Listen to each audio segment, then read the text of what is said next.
इसको थोड़ा रोकना हल्का सा हाथ से। हाथ तू ऑन करता है उसको भी इतने झटके मार के ऐसे। चल बस कर। हाँ भाई, अगला question, series episode number 375 concepts का अगला क्वेश्चन आया। वो कह रहा है इफ 1 0 इज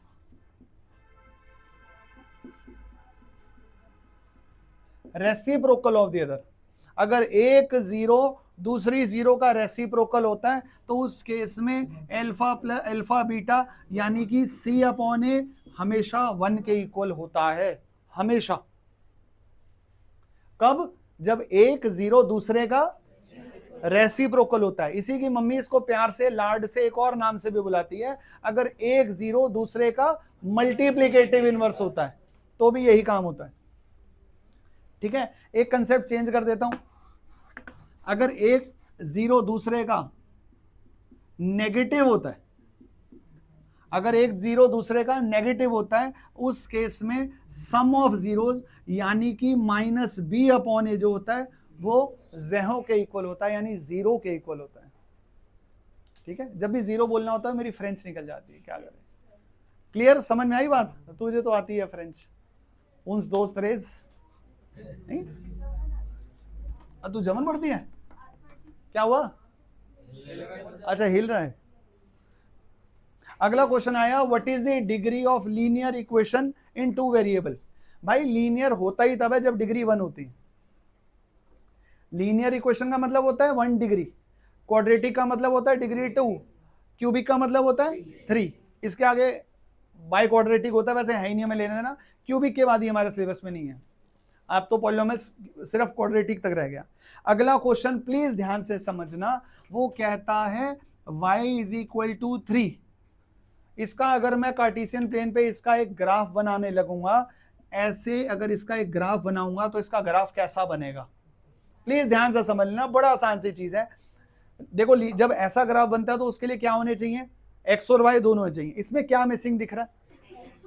जो भी नहीं होता लाइन उसके पैरेलल होती है। ये एक्स एक्सिस है, लाइन एक्स एक्सिस के पैरेलल होगी, यहां 3 से पास होकर के क्वेश्चन खत्म हो गया।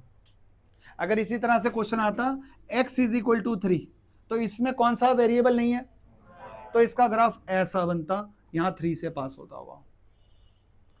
तो शुद्ध सरल भाषा के अंदर एक छोटी सी चीज, लीनियर इक्वेशन इन 2 वेरिएबल में जोन सा वेरिएबल नहीं होगा लाइन उसके पैरेलल होगी। ठीक है, सीधी सीधी बात, और कोई लेना देना नहीं।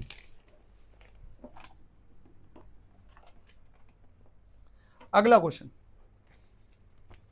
अगला क्वेश्चन कहता है, पॉलिनोमियल का ही क्वेश्चन है, k minus 1 x square plus के एक्स प्लस 1। कह रहा है इसका वन ऑफ दी जो जीरो है, वो 1 0 जो है वो क्या होता है? -3 है, तो k की वैल्यू निकालनी है। कंसेप्ट समझ लो, पहली बात आती है ये जीरो क्या होता है।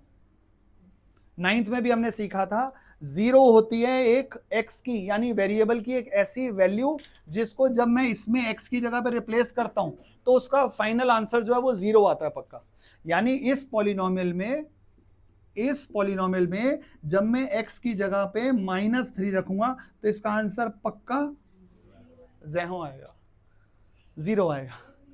ठीक है, तो पुट कर देते हैं वैल्यू, -3 पुट करते हैं इसकी वैल्यू। ये कह रहा है k माइनस 1 -3 का square plus k into -3 plus 1। बच्चों यहां पे तुम इक्वल टू कुछ लगाना भूल जाते हो, इक्वल टू 0 रखना है। अगर कोई पूछ ले बाय चांस क्यों, तो ये इसका 0 है। ठीक है, -3 का स्क्वायर होता है 9 को फटाफट से डिस्ट्रीब्यूटिव प्रॉपर्टी लगा देते हैं। 9 के माइनस दिस 6 के -8 इज इक्वल टू 0। 8 वहां जाके पॉजिटिव का हो जाएगा, k की वैल्यू आ जाएगी 4/3। क्वेश्चन खत्म। ठीक है, याद रहेगा। नेक्स्ट कंसेप्ट, एक क्वेश्चन दिया है x square plus x minus 6। इसी में 3 कंसेप्ट कराऊंगा। ठीक है, 2 ही कराते हैं, बहुत है इसमें। पहला, alpha square plus beta square की वैल्यू क्या होती है। पहली बात याद रखना, किसी की भी वैल्यू मांगे आपको सबसे पहले क्या करना है, अल्फा प्लस बीटा निकाल लो। इसमें अल्फा प्लस बीटा कितना होता है? -b upon a। तो माइनस बी अपॉन हो जाएगा -1। अल्फा बीटा होता है c upon a, minus c upon a सिर्फ, तो -6 इसका आंसर हो जाएगा। ठीक है, alpha square plus beta square का फॉर्मूला होता है alpha plus beta whole square -2 alpha beta. Alpha plus beta कितना है? -1 का स्क्वायर -2 अल्फा बीटा कितना है? -6 -1 का स्क्वायर 1 प्लस 12 इसकी वैल्यू 13। क्वेश्चन खत्म। ठीक है, अगला क्वेश्चन इसी का, अगला क्वेश्चन आया, वो कह रहा है alpha cube plus beta cube की वैल्यू बताओ। इसका फॉर्मूला होता है alpha plus beta whole cube -3 alpha beta bracket alpha plus beta. भीड़ का हिस्सा बन करके ना गाएं, ठीक है, नहीं तो यहां आगे खड़े होकर के पूरा गाना गाना पड़ेगा करण औजला का। ये वाला गाना ना गाएं कि बीटा आता है फॉर्मूला, ठीक है, नहीं तो सुनो ध्यान से, मत बोलो। ठीक है, अल्फा प्लस बीटा कितना हुआ? -1 क्यूब -3 -6 अल्फा प्लस बीटा -1। भाई इसका अब 10th क्लास से कोई लेना देना नहीं है, ये तो इंटीजर्स है 6th क्लास का। -1 का क्यूब नेगेटिव ही होगा, ये 3 नेगेटिव है इसलिए नेगेटिव ही आ जाएगा, आंसर आएगा 18, आंसर आया -19। क्वेश्चन खत्म हो गया। ठीक है जी,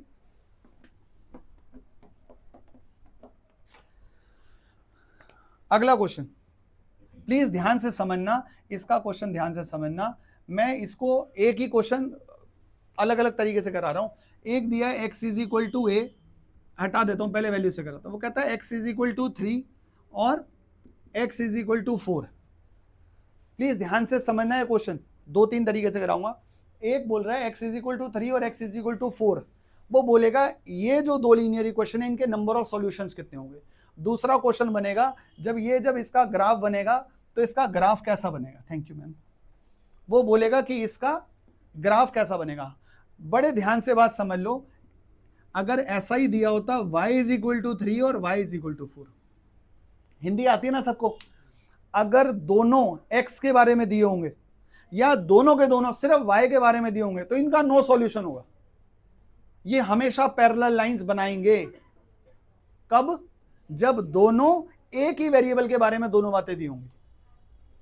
x = 3 x = 4, y = 3 y = 4। समझ में आती बात?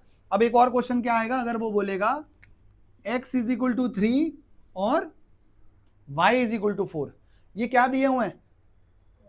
x और y की वैल्यू दी हुई है, तो ये जब अगर x और y दिया होगा तो ये इंटरसेक्टिंग लाइंस बनाएंगी, और इंटरसेक्ट कहां करेंगी? यहीं इसी पे 3,4 पे इंटरसेक्ट करेंगी।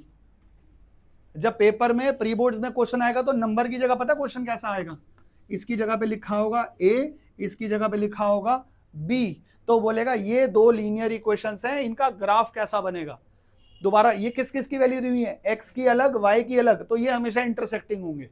और इंटरसेक्ट करेंगे कहां पे? कोऑर्डिनेट लिखने का तरीका होता है पहले x लिखते हैं फिर y लिखते हैं, तो ये these will represent intersecting pair of lines which will be intersecting at a, b। भाई तुझे नींद आ रही है तो तू पी ले चाय, मेरी तो खैर है, तुझे आ रही नींद तो तू पी ले। उबासियां ले रहे हो बैठ करके, बंद कर दे यार। नहीं, आंखें देखो इसकी, आंखें देखो इसकी।